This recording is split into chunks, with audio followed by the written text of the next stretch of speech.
In this video, we're going to go over the Week 2 slate for the NFL 2022 season, primarily looking over the Reignmakers strategy. We're spotlighting the VeeFriends competition here, so please don't copy my lineup. And then we're going to look over Week 1 too. This is something I recommend everybody in Reignmakers if you're not already doing this, because on Reignmakers, you can't necessarily select a player and check their game log. At least not in an easy way. So just open up another tab, fresh competition, and this way you can take a look at the players for the slate. So in this case, you can take a look at Kyler Murray. You can kind of take a look at what he did last week, all in one place, right? So it's just a matter of opening two tabs with Draftkings as you are picking your players for the Reignmakers competition. One thing to note, the scoring is identical, right? So you can be confident that this PPR scoring that you see here is going to carry over to Reignmakers. Yeah, without squirrel dude, let's get straight into it. What are we looking like this week? I like to look at Vegas implications. You know, I don't always follow it, but it's a good place to start. I like pick'ems. I like games with just a 1-point spread. There are a lot of games this week that appear to be easy calls, especially with running backs in phenomenal situations and positions. Let's start off with those. The running backs, of course, 10-point spread always favors the running back at home. Darrell Henderson, if I'm not mistaken. You know, one could say, though, game theory in mind, let's say it's a blowout. They could easily sit Darrell Henderson in the fourth quarter. So you only get 3 quarters of production out of him, possibly. Take everything you hear with a grain of salt, right? But it's possible they bench him and give Cam Akers another try. Or just give him some reps or some of the backup some reps. You just never know in those scenarios with blowout potential. Now, Marcus Mariota didn't look too bad last week, if I'm being honest. That could be a GPP play in the Draftkings Millie Maker. With like a Drake London, Kyle Pitts, and then bring it back with Cooper Kupp. I mean, that could be a winner, and you make me want to make a lineup right now for the Millie Maker like that. So let's see what that would look like. We're going to squirrel into a Week 1 GPP game theory mindset here. So let's grab Cooper Kupp, Drake London, add in Kyle Pitts, even though it's intimidating. He did have 7 targets, so they were trying to feed him the ball. They just didn't connect. I didn't watch that game entirely, but I watched enough to know Marcus Mariota isn't half bad. So you just never know with what Buffalo did to Los Angeles, right? Wasn't that just... Now, they could just be out with a vengeance right now, this defense too, but I mean, this is the ultimate GPP play. I don't think anybody is going to try this stack, except for the people watching this and then myself, because I will throw in a lineup like this. I mean, let's go ahead and finish it out. Running backs in great positions. I mean, there's another game I like that's a close spread here. It's that Washington-Detroit. Now, one thing to keep in mind with Week 1, Carson Wentz, he went off, rightfully so, right? But there's a few things people don't realize. He went off against his old head coach in Doug Peterson. I just learned this, digging through some research. Take that however you'd like. But maybe that was an outlier. Maybe he's not going to consistently score close to 30 fantasy points. He went over. I think he did 32, 4 touchdowns, 2 interceptions, if I'm not mistaken. I don't know. Could be a trap game. Could be more of the running backs taking all the points. So I wouldn't mind doing something like this, you know, pending Swift. Now, Swift's out. I'm not saying that Jamal Williams is a lock. But Jamal Williams is a beast. So it's somebody to consider if Swift is out. But like, I just piggyback right here. Detroit, Washington. Not many people take this approach. You just never know. They can all fall down in the end zone 2 or 3 times, plus a handful of receptions, 100 yards. I mean, that is a slate-breaking score. Another little rule for GPPs, or rule of thumb that you should consider when making your lineup. Look at the salary, multiply that by 4 or 5. Do you think that player can get that many points? Right? Because that's what you're aiming for. That's what you need out of these players for them to actually pay off, right, in your lineups. That's why you see a lot of these players in the Millie Maker winner lineup, low salary, high points, right? They generally are a 6x, 7x multiplier, right? Based off of their salary. 5 to 7 has been the average, I believe. Don't quote me, right? I'm still digging back in this year, but interesting. I'm liking the approach of this. It doesn't leave me too much to play with, but lucky for us, there is a chalky yet good defensive play in Cincinnati going up against a backup quarterback. I'll take that. I'll take that. The backup quarterback could surprise us, but so now this leaves us some room to play with. Now, another popular play, especially based off of usage last week and limited weapons in Arizona, was Greg Dortch. He did get 9 targets. He was playing that slot. You would have thought Marquise Brown would have taken over as that role, but he's just not lining up the way Dortch is. Now, Ertz is back too. So I believe they were working him in last game. He didn't play as many snaps as he could. He could be playing more snaps, thus getting more targets. You just never know between Ertz and Dortch. But just because of how popular, I don't know, like he saves salary though. So let's just put him in, see what happens. We got 5,000 left. 5,000 left.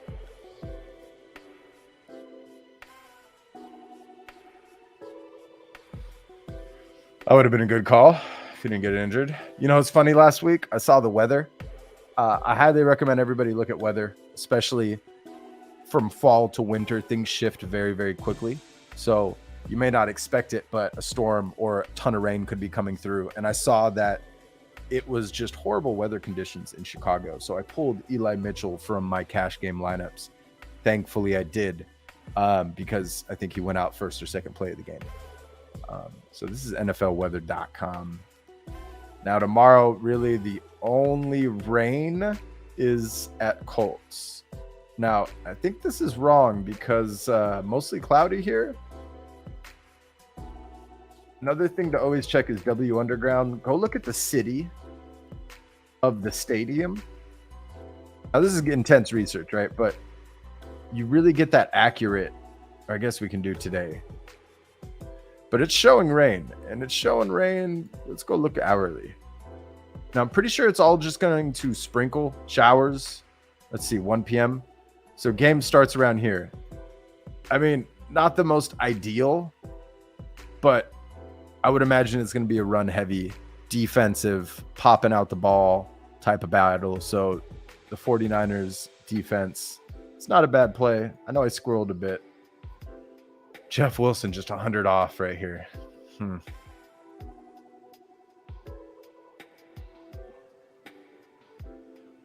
I don't know. So Tampa Bay's defense is the only thing I don't like, but Jarvis Landry did very well. Now Atlanta, but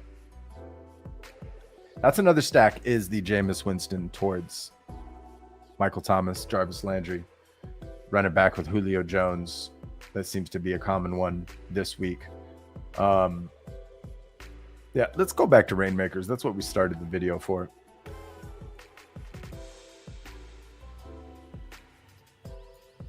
So let's go look at what cards I have. I gotta say, so I was looking before I started this stream.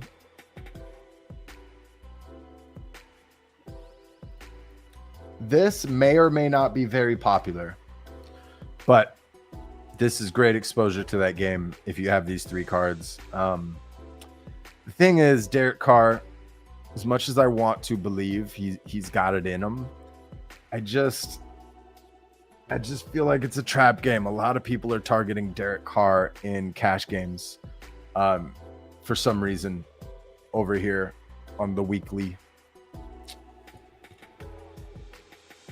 Don't get me wrong, I'm going to have my share of Derek Carr exposure, especially in MMEs. But I don't know. I guess Reignmakers doesn't hurt. Fuck it. Like, let's give it a try. Do I want to run it back with anybody here? Probably not. I do want to use Barkley because I think his usage is going to be insane. Now, unless I wanted over here, which is interesting, I can run it back with McCaffrey. I'm not sure how much ownership has a play in here, but if I do this, I got to take Adams out because I can't have more than one superstar in the lineup. You know, but I could also just run Jonathan Taylor instead. Muggy conditions. I'm kind of feeling that more. Pittman's out. Dang, I got Kirk. I must have opened a new pack and not realized it. Bateman's an interesting play this week. Campbell, I mean, you would think I got Taylor as my exposure there.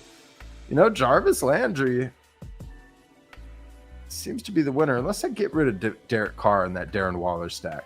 And I think that it's not going to go that way.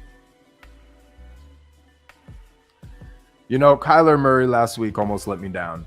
I almost didn't even qualify for the week 4 ticket for VeeFriends. And I think I ended up placing like 800th because the game just didn't go how I thought it would. But I feel like this could be a bounce back.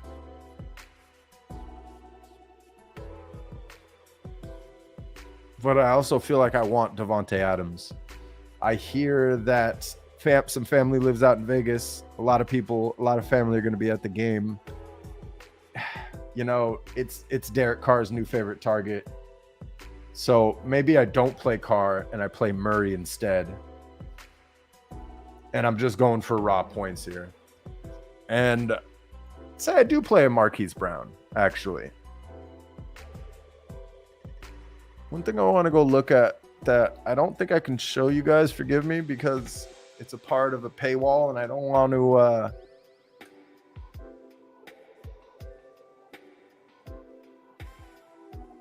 to give out that information.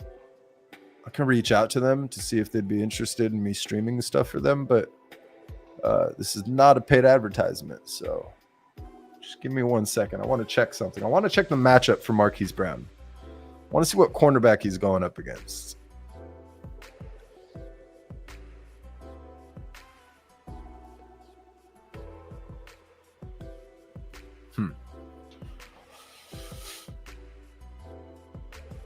I could be wrong, but it looks like it's going to be a Meek Robertson. The height difference isn't too much, but it doesn't look like he was targeted at all last week. So unless that is a new cornerback coming in this week, that makes sense. That makes more sense. I don't know. I'm kind of liking this lineup, but Marquise Brown may not be the move. He may not be the move. Could see that weather. Now, never let weather turn you off that much, but I would just rather stick to runners in any muggy conditions like that. Peace of mind. Jarvis Landry, I think, is the move. I think this is going to be the lineup. I might venture out to other cards. Let's see. Oh, and here I am. I can't play 2 superstars, so never mind. We're going to have to finish. Oh, totally spaced. Didn't even pay attention to that.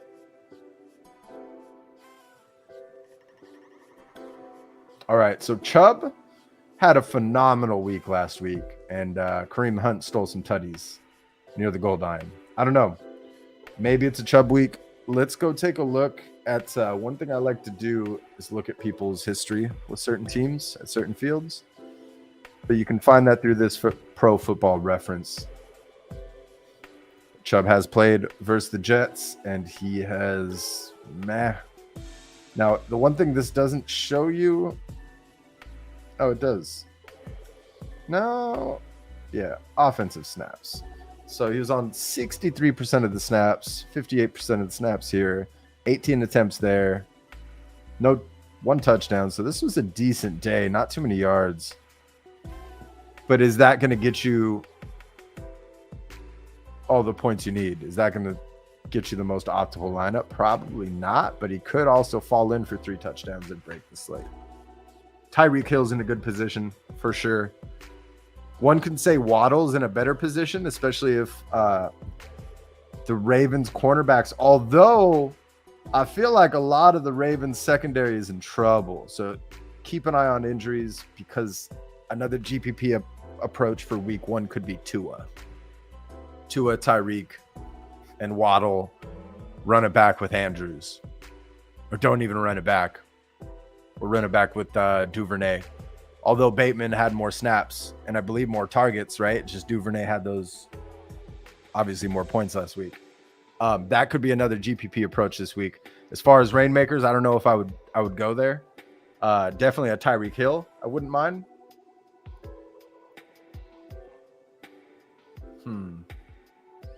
The weather's going to be all right. I checked it there. Sometimes it's shit in Baltimore, so it's always good to check that northeast part of the states.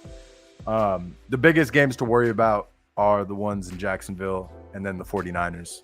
That's where the weather's there's like some rain and showers from what I understand. There could be another one that I'm not aware of, and then you got to love the dome games. I mean, this is looking like a very popular game to target too.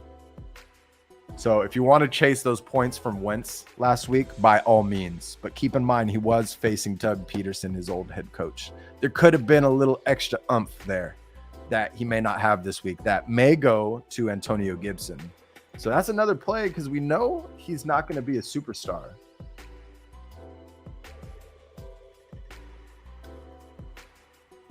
So that could be the move this week. He's only $13 if you want to get him on. I like that a lot more, because then you can play that Davante Adams. I think he should have a very good game with his family in the booth. And then that leaves us. I'm not going to buy him, but I'm just kind of showing you where I would go. I think I'm going to stick with the cards I have this week and build something from there. But let's say I have Gibson in my flex. We got Barkley with insane usage that should continue. I'd love to pair him with McCaffrey, but I'd rather put Davante Adams.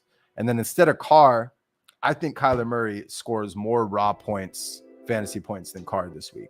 So based off of that, based off of this being Reignmakers and not week 1, like a Millie Maker, I mean, that could be an interesting Millie Maker approach too. No correlation, no stacking your quarterback and wide receiver, stack it with the opposing wide receiver.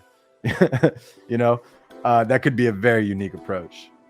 And then pair him with Gibson there in the flex, and then that leaves a non-superstar. I just worry about Tampa Bay's defense. I worry about this. This could also be a shootout in a way, but I don't know. I just don't know.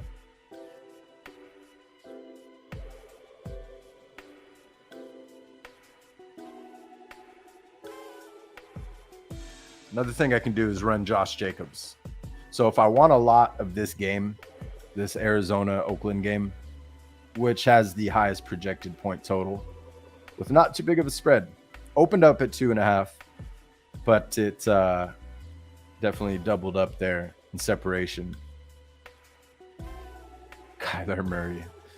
I don't know if anybody buys that whole him playing Call of Duty affecting his gameplay, but I don't know. I'm risking, if I do play a cash lineup with Kyler Murray, I'm still considering it. I finalize all my lineups tomorrow morning. That's why I don't want to do these videos on Sunday, because Sunday mornings are for me.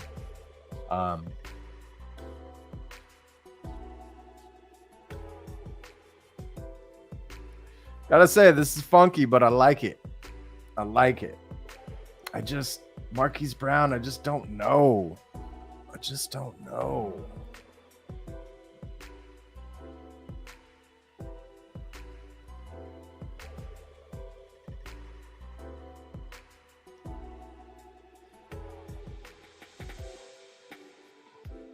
Just don't know.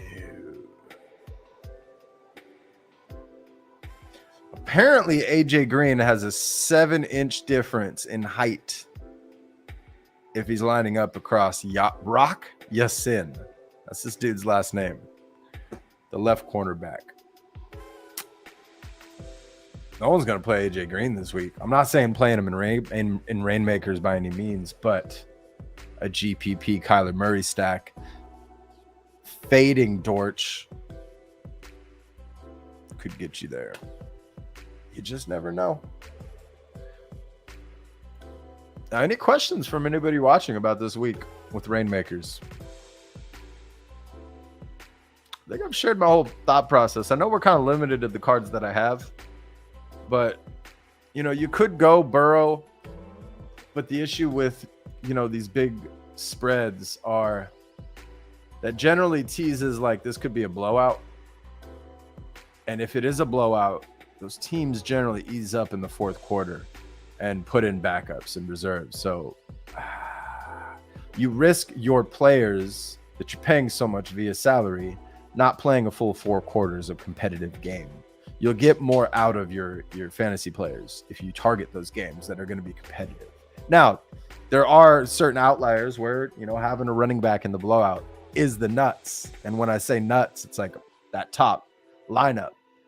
But you just have to pick and choose. This week seems pretty simple. I like Gibson, I got to say. I might have to go buy that card. He's not a superstar. Let's go get the lowest possible number within range. Get that. Add to lineup. Bam. All right, now I got Gibson in there.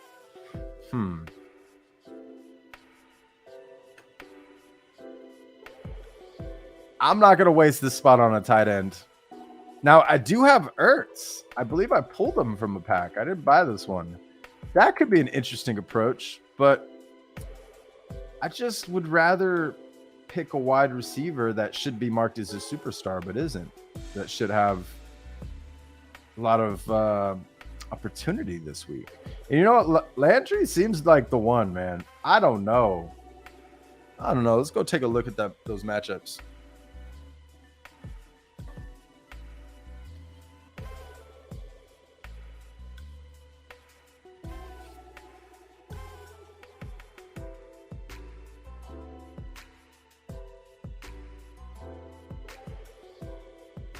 He actually appears to have the favorable matchup when you're considering the catch rate allowed in week 1 by those cornerbacks. So, and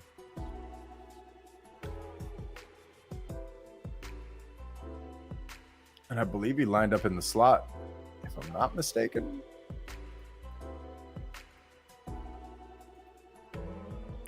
Yeah. I like that. I like this. I think this is the winner. I might have to tweak that, but I think that's the winner. Now let's go finish this GPP lineup. Because why not? So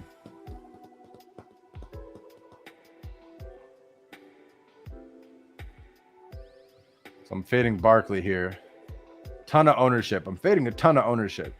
Cooper Kupp should be popular, but like I shouldn't be looking at getting any more different at this point.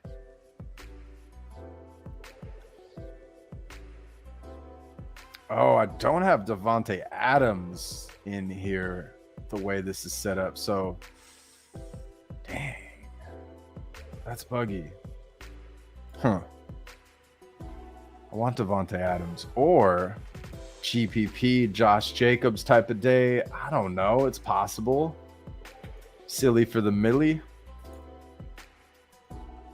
Keep it with Antonio Gibson to pull from, because look at his usage. I mean, 8 targets, 14 attempts. It's 22 opportunities in a week. It's more than a lot of players. And he had some tutties stolen by McKissick, if I'm not mistaken.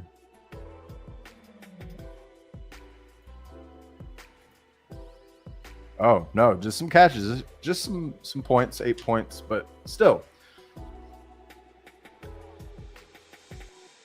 Really wish I could get up to Jeff Wilson. Now, thinking silly for the Millie, a lot of people are going to be on Cincinnati. Let's say that's not the move down here. Excuse me. Let's go all the way to the bottom. Falcons or the Texans.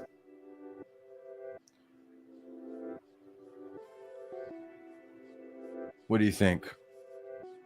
I don't know. Had 4 sacks on Winston. Had 2 sacks on Matt Ryan. I'm just seeing, like, just give me some points for sacks. Like, I don't know. As much as I want to see Matthew Stafford do good, let's say that's a trap game, because I just don't think Texans is going to go stop Russell Wilson after last week. But then again, it is a short week, so maybe Houston's the move because they've had more time to prepare. As just a silly for the Millie defense bottom. That way we can afford. Oh, wait a second. Me moving Josh Jacobs, that's still not enough. But that allows me to go a little bit different here.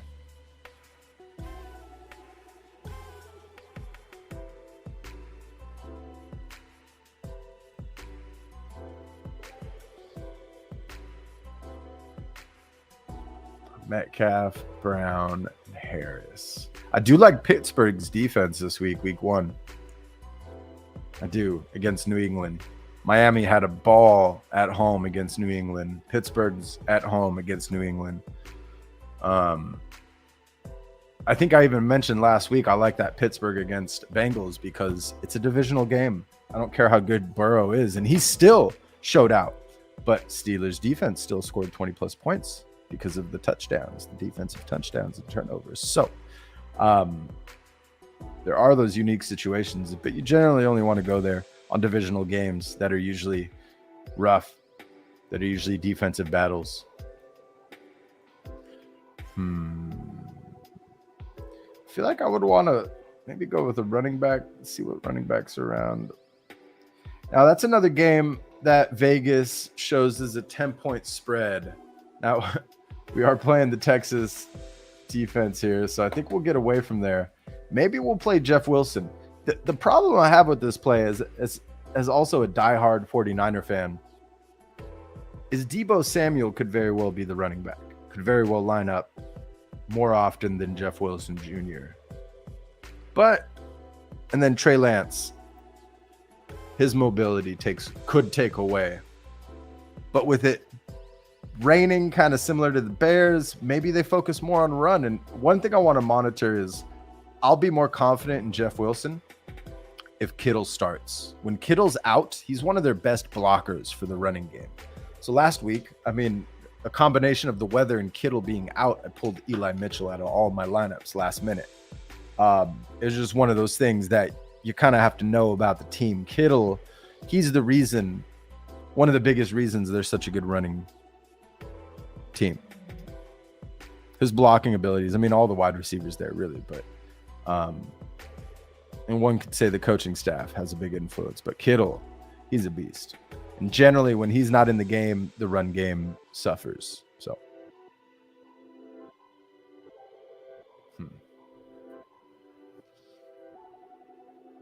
Jamar, but that doesn't leave me with the defense. Go pick a defense real quick.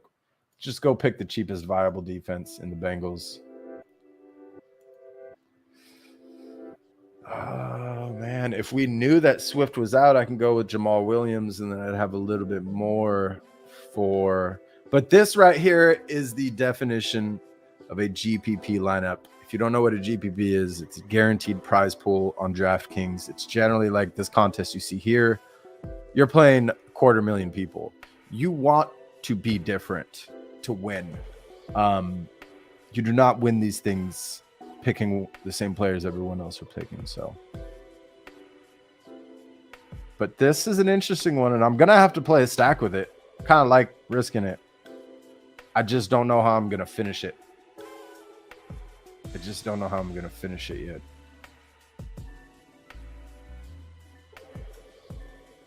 Because, like, if I could just get up.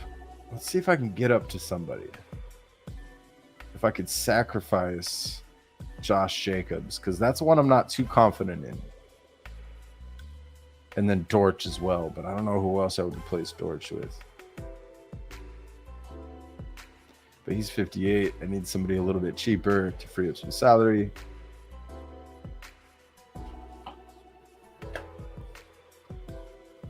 Chase Edmonds is another interesting one. While everyone's looking at Tua, maybe not everyone's looking at Tua, but Tyreek. I don't know. Something to think about.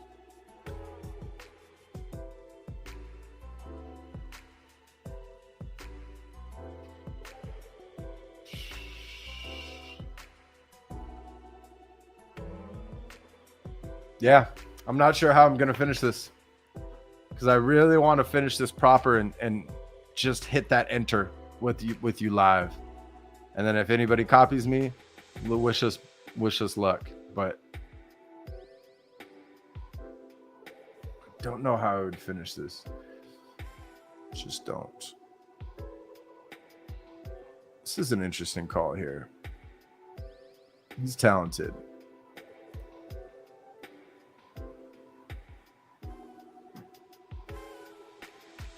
If I empty that, get Devontae Adams back in my lineup. Can I squeeze him in? I cannot. That's not possible. There's no running backs that cheap. Dang.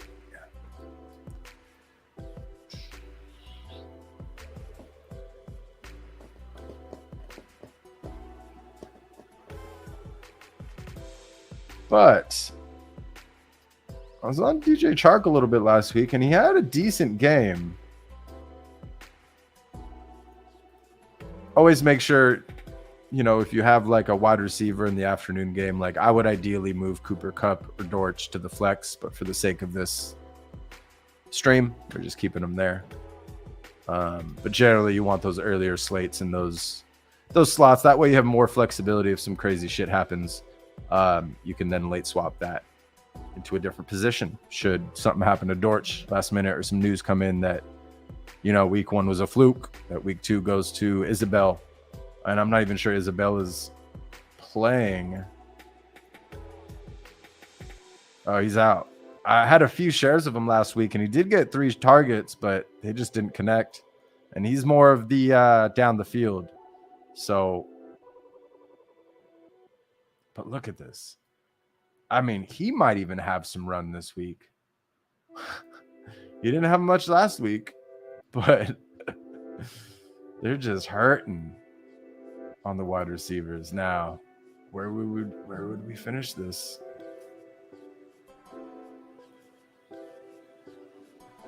James Conner, Fournette.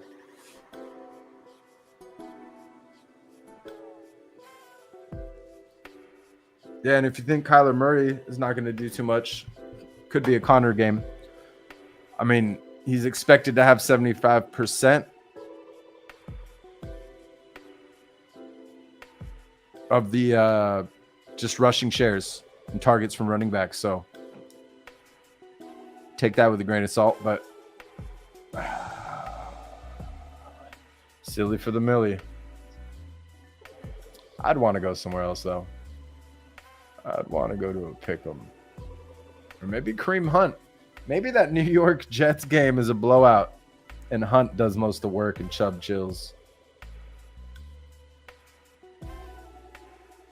But then this Denver game too. It's just, does Russell Wilson want to come out and throw all the touchdowns or not? That's the question. Are they going to get sniped from tutties or not? Kind of like in Josh Jacobs, figure out where else to spend this.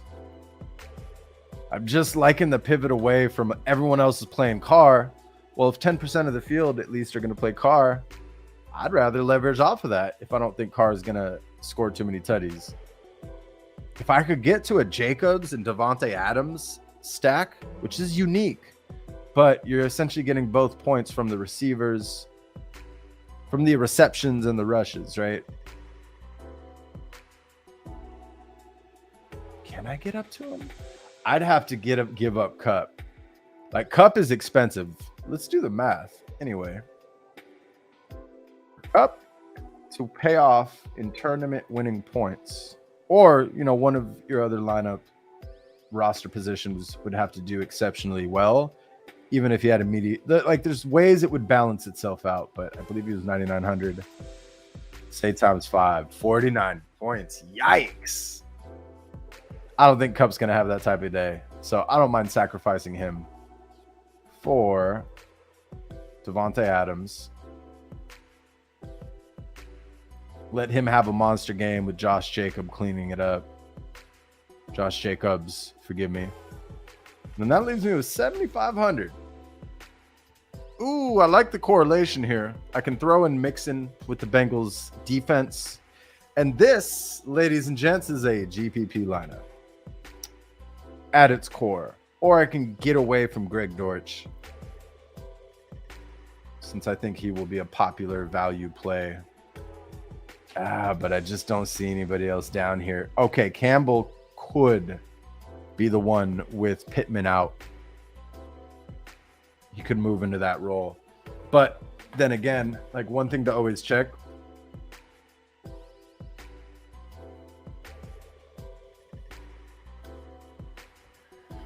They don't always move receivers around the way you think they will, right? Go check the depth chart, which is generally up to date on ESPN. Just go to Google. Dolan would slide in, right? He's the second for this slot on that wide receiver. So Paris Campbell will stay where he normally is, but I don't know. And then Kiki Kuti, I remember him winning some people some tournaments. Is he going to be playing this week? Is that? Get out of here. Don't even. Was elevated to the active roster. Colts opted to bring up.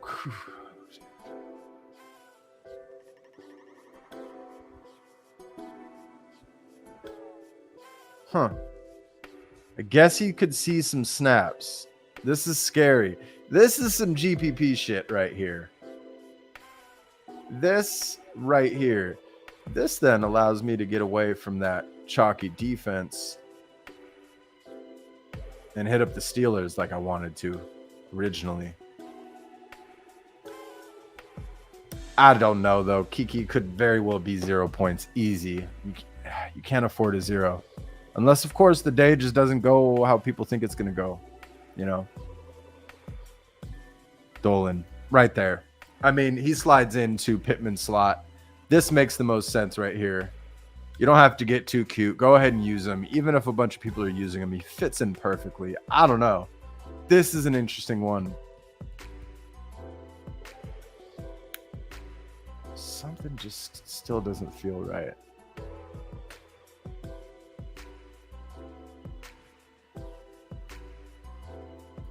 Yeah, I missed having that back and forth. I want Swift back in here. I really want a side from Detroit here. I want to take advantage of this pick'em, just personally in this particular approach with Mariota on this GPP lineup. So I'm gonna have to get off of Mixon, and that means, what does that leave me with? 6,000 in the flex. Let's see. Ooh. Okay. I like that. Cooks can have a big day any day. Multiple touchdown, 100+ yards with the snap of your fingers. He's electric. And I don't know, like, if the game goes according to Vegas, right? And it is a blowout. Well, they're not going to pull him out right away. So you would think in a blowout, they're throwing that ball. They're not focused on the run game. So taking a few shots down the field with Cooks and him catching a few of those to the end zone, that's a slate breaking score right there. So let's say he does get 2 touchdowns at 100 yards. Yikes. Fuck yeah. That's way more value than Cooper Kupp, right? Ooh. All right. I hope nobody takes this one. It's in. And with that, this has been another review of the DraftKings how do I word this? This is the week 2 review of the DraftKings 2022.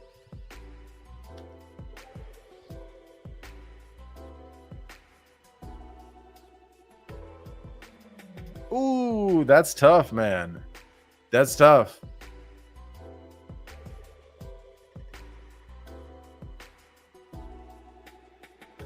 So the thing I worry about Pitts, the reason you see him selected here on this GPP lineup is I'm kind of shooting for that $1 million prize. So I'm trying to pick plays people aren't going to be on. He might have too much trouble blocking, or he might be too focused on blocking to be out there running routes and catching. Although he did get those 7 targets last week. So, but looking at usage, I mean, so the tough part with San Francisco is you don't really know yet, especially with Kyle Shanahan, like, and all that contract drama with Samuel. Just looking at the usage of those players week 1, I mean, let's go back and look. I'll just reference DraftKings since it is PPR. I'm guessing this is your season long, right?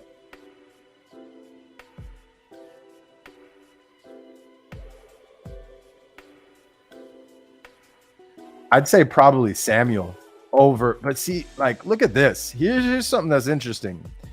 He missed 5 catches. Now, that was definitely due to weather. I don't think the weather's going to be nearly as bad in San Francisco. So I think Debo is the move, especially if we think that he's going to take rushes away from Jeff Wilson, which it looks like he served as the primary running back after Eli Mitchell left. Jeff Wilson was a compliment. So that's why I'm hesitant on playing Jeff Wilson. But I'll be more interested in Jeff Wilson if Kittle's in, right? If Kittle's out too, fucking play Samuel. Oh, Curtis Samuel. Oh, shit. Oh, dang. Curtis Samuel, I think, over Ayuk, just because of the weather conditions. They're in the dome over there in Detroit. Let's go check up his matchup against Detroit. I mean, if it were my personal season long, by all means, you know, like, I hope you don't lose because of this tip, but like, I'd pick Samuel over Ayuk this week because of the weather alone and the new quarterback in San Francisco and the run heavy scheme over there. I mean, Ayuk could very well do a lot of yards after catch, right? Screen passes, wheel routes, things like that. But like, I don't know, Trey Lance could steal production away from him really, really easily, or, you know, put it in the wrong hands. I just want to go check for you really quick. So I don't know. It looks like he's lining up against Mike Hughes in Detroit. I don't know how good he is. He's a few inches taller than him. I don't know. It could be a good move. Curtis Samuel, because if I'm not mistaken, like, don't they rush him too? 11 targets, 4 rush attempts. That's some good usage. That's 15 attempts right there versus if you're comparing it to Ayuk's week 1. He had 3 targets, 1 rushing attempt. So I would definitely say between those two on the wide receiver, but then Pitts also had 7 targets, but he's not rushing. So Curtis Samuel, I think, is the move for sure.